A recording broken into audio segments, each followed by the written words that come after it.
YouTube. Hi there, YouTube. This is Bob Kramer. Welcome back to Kramer's Garage. Well, I haven't made a video in a couple of months, and there's a good reason for that. I've been very busy on a project that is very difficult to make videos of while I'm working. And that project is this van. This is a Ram Promaster 1500 van that we have built a camper in. So first of all, I'm going to talk a little bit about why we chose the Promaster instead of the Ford Transit. We looked at both, and the Ford Transit comes in three roof heights. The tall roof height is about 6'8", way up here. The medium roof height is 69 inches, and I'm 72 inches, so I had to duck to stand in it. The Ram, so I didn't want all that extra headroom above my head. I wanted to be able to stand up, but I didn't want a whole bunch of extra room up there that I don't need. The Ram van is about 75 inches inside, so before you put in a floor and a ceiling, it was about 3 inches above my head. Now it's an inch or so above my head with the floor and ceiling in.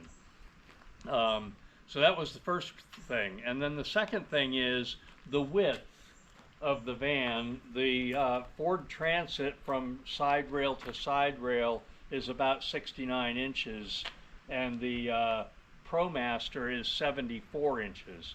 That means you can put your bed crossways in a Promaster van and put a full-size bed in there. With a Ford, most people run the beds the other way, so they take up more room and you need a longer van. We also went with the medium wheelbase. The Ram comes in a 118, 136, and 159 wheelbase. The 118 has approximately 8 feet of cargo space, the 136 is 10 feet, and the 159 is 12 feet. We chose the 10-foot 136 because we felt like we could fit everything we need in there, and it's still short enough to fit in a standard parking space. It's easy to drive and easy to maneuver in a parking lot. So these are the reasons we chose the Ram instead of the Ford. So now let's talk a little bit about the build. We built a camper and traveling van. We did not try to duplicate our home. So we did not put all the comforts of home in the van. The van is for camping and traveling. It has a bed, cupboards for storage, a refrigerator, a countertop for a workspace, and that's about it. So I'm going to show you the whole inside when we get done, but let's walk around the outside first. The first thing we did on the outside, since this was a cargo van, it didn't have any windows. So we put a rear view camera. You want to show? We put a rear view camera up there, and that camera is solar powered, and it is also wireless, so it transmits a signal to the monitor, which is up here on the windshield, located approximately where a rear view mirror would be if we had windows. And that's working really well for us to be able to see traffic behind. We installed an RV window. Since the van had no windows, we wanted to get some daylight in there, so we put in an RV window. That window can also be opened during the day, or well, it can be opened so you get ventilation. And that's working really well. It has a screen in it. Okay, let's start to move inside. So we put mosquito netting in the door, and this is held in place with magnets. I just put steel plates on the wooden cabinet and the mosquito net magnets in there.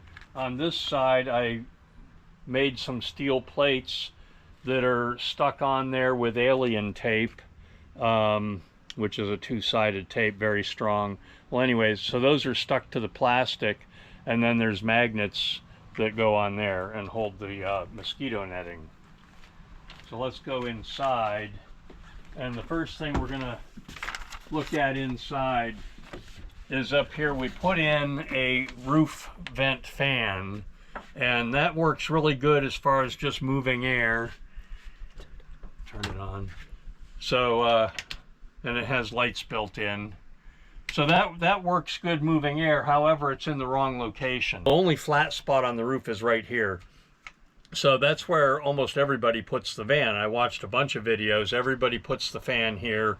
So I put the fan there because that's where the flat spot is. However, we find that when we're sleeping at night, our bed is in the back. And so this does very little good as far as creating a breeze across the bed. So we solved that problem by buying a little battery operated rechargeable fan, and we just set the fan there by the bed, and that takes care of the ventilation needs for the bed. We installed a refrigerator. This is about a 3 cubic foot refrigerator, and it has a freezer built in. So you can actually make ice in it. It works really good.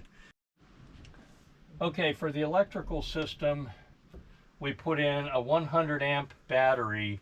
So 100 amp battery at 12 volts produces about 1200 watts. I looked at EcoFlow systems and Jackery systems that are like an all-in-one self-contained unit, but they cost around $700 for a 500 watt unit. So with the system that I built myself, I spent about $600, but I have 1200 watts, more than double the power capacity. And this is charging from a hybrid dual DC charger. It's a Renogy 40 amp charger, and it charges from the car's alternator when we're driving, or the van's alternator when we're driving. And we have a portable solar panel down here that when we're parked in a campground or wherever, we can put that solar panel out and it'll maintain the battery from solar power.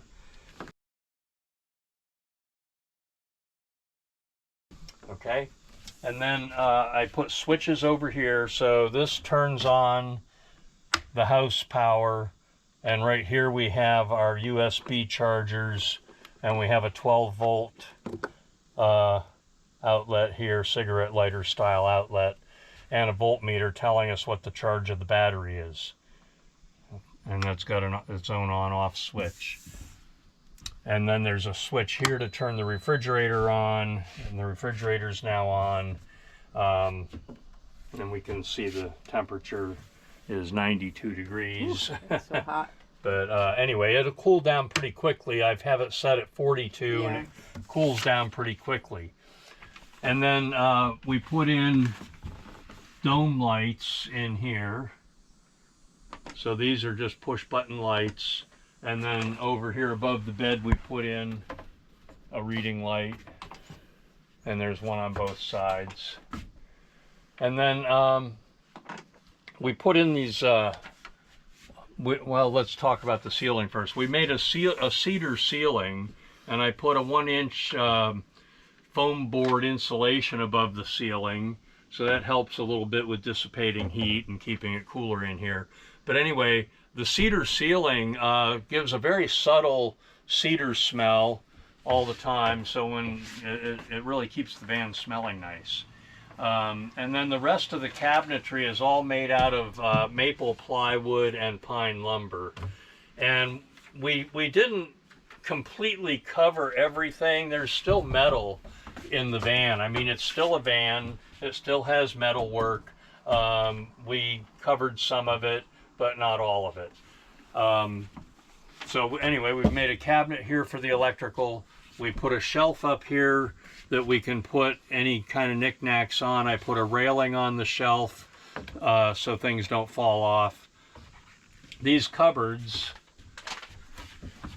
you just pull them open, and then there's a magnet on the ceiling to hold it up. So you just pull it up. When you want to close it, pull it down.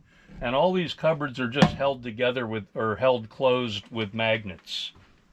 I built a little headboard above the bed with a shelf so we can set our phones up there at night or whatever on there. This is a closet. The closet has coat hooks on the outside of the closet and also on the inside.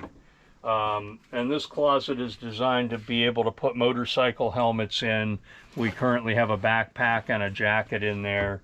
There's coat hooks up there.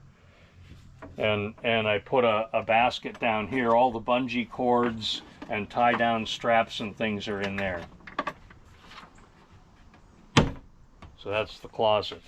And then this cabinet over here, a lot of people put actual drawers in here with metal drawer rails. I didn't do that. I made wooden boxes that you can take right out. So you can put your cooking supplies or whatever in the box and for storage, and when you want to take it out to the picnic table, you can take the whole thing out and carry it to the picnic table. And then this sits on a rubber mat in there so it doesn't rattle and make noise when you're driving, which was the other thing I thought that the drawer guides, the typical drawer guides that you would find like in a kitchen cabinet, would rattle when you're going down the road. I didn't want to try to create, I was trying not to create much rattling. So anyway, we have that for storage of our supplies. And then under the bed, we have a picnic basket that we keep our plates and silverware in. And again, we take the picnic basket out and carry it to the picnic table when we are camping. And then we have our 2 3-gallon water containers so we can carry 6 gallons of drinking water with us. And there's some extra storage space under there. And then we have a bucket for nighttime use, so we don't have to go look for a bathroom at night. During the day, we generally use public restrooms or campground restrooms. Okay, I'm going to turn this, the main switch. We're going to turn that off. That kills all the lights and everything in the van. And let me show you one thing. There's a button here so that you can check your battery condition, and you can see it's fully charged right now. And the Renogy charger is very automatic. And then let's go outside. There's one in here. Oh, and we just put a curtain here. We put Velcro here, so this curtain is attached there with Velcro. There's a storage space above the cab, which is another thing we really liked about the Ram Promaster van. The Ford Transit does not have this. So we have a storage space there. We put a curtain here. This is sort of a blackout privacy curtain, and we can just open that up and pass through from the cab to the living area. So that's that. And we put a piece of lumber across here so that we can set things in this area here and they don't fall off the back. So anyway, that's our complete van. Oh, I should mention the floor. We put LVP on the floor, luxury vinyl plank on the floor. So let's go outside and have a look at the storage space from outside.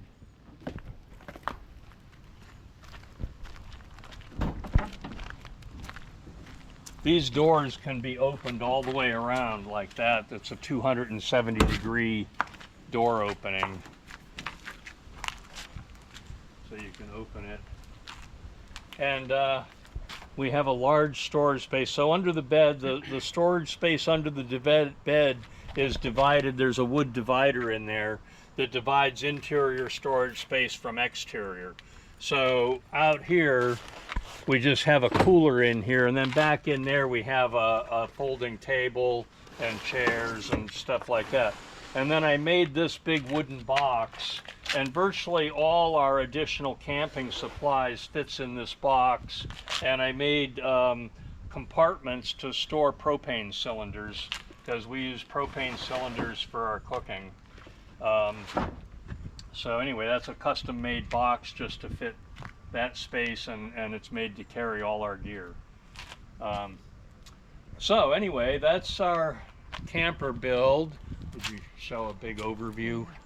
Yeah. That's our camper build. Oh, I guess I should mention the mattress.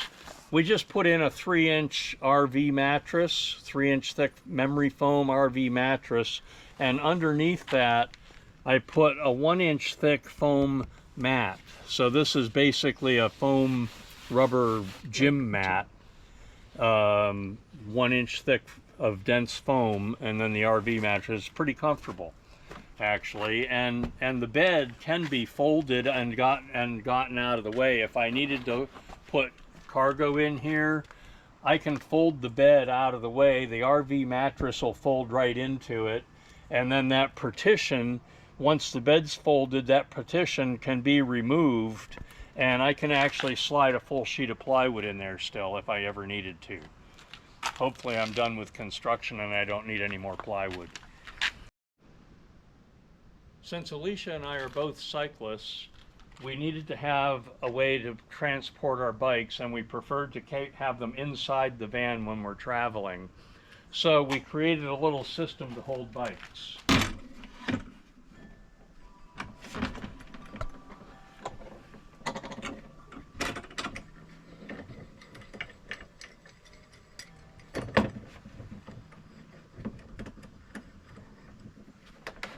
So we just simply clamp that to the edge of our countertop here.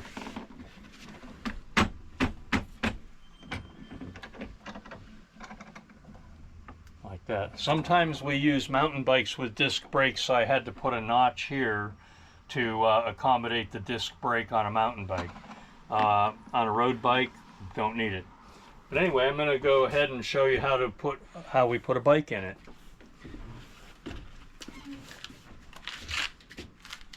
Take off the front wheel.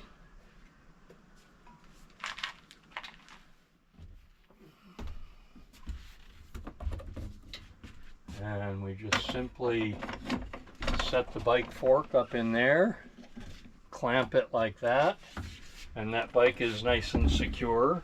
And then I go to my cupboard here and I get out a ball bungee like that.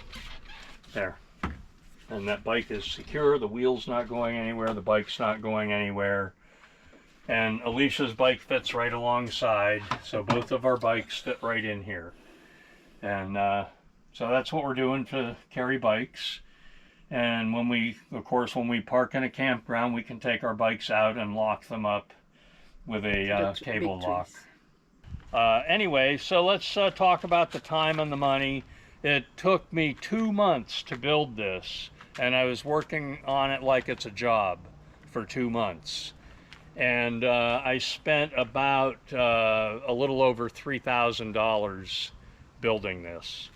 So anyway, that's what we wound up with. Leave me some comments in the comment section. Tell me what you think what do you think of my van build. And I hope you liked the video. Give me a big thumbs up.